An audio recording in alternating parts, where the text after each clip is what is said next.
problem solver. Yeah. All right, let me ask about this issue, because this was giant this week, which is the Stop Online Piracy Act, which yes. they thought was, yeah, I mean, it did certainly aroused people. They stopped it. The bill is dead. The issue is not. And, you know, when I first read about it, I was like, oh, good, they stopped this. And then I thought, you know what?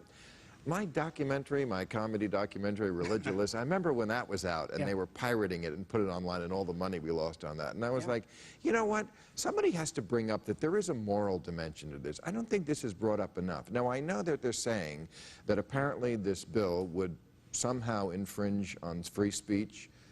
I haven't read the bill. I don't know. I don't know if anybody who even has read the bill can predict that. But it seems like it might be a red herring, because people just want to steal because they can. You know, I call it Caucasian looting.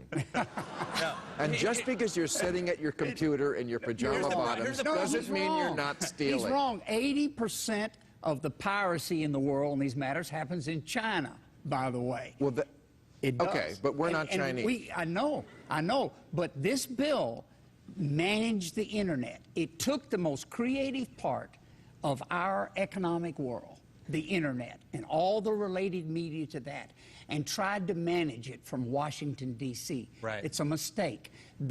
We have options in our justice system to do it. Now, Bill, it takes money, it takes effort, it takes attorneys. You have to really get serious about it. And it takes a little, and it takes a little cooperation from the people who are participating in the stealing. That's not what we're getting. I remember when I went through this, you know, when it was like, well, we took that one down, and then 10 minutes later, another one would pop up. I mean, it's almost impossible to get all. Let's go ahead. Where I work at, the Daily Caller.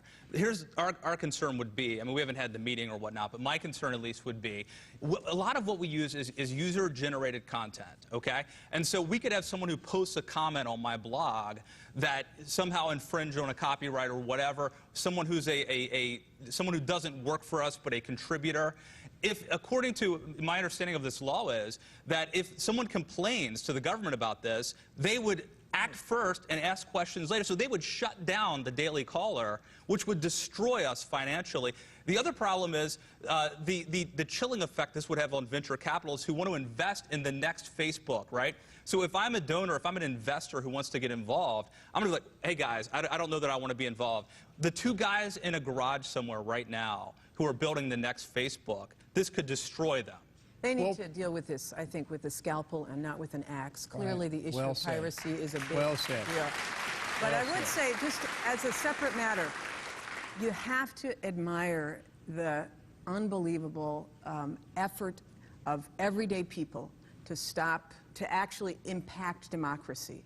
Unlike this, you know, Citizens United and these PACs that have a few people trying to, you know, infiltrate the airwaves, this was people all across the country who were saying to our legislators, we still want free shit. That's what they were saying.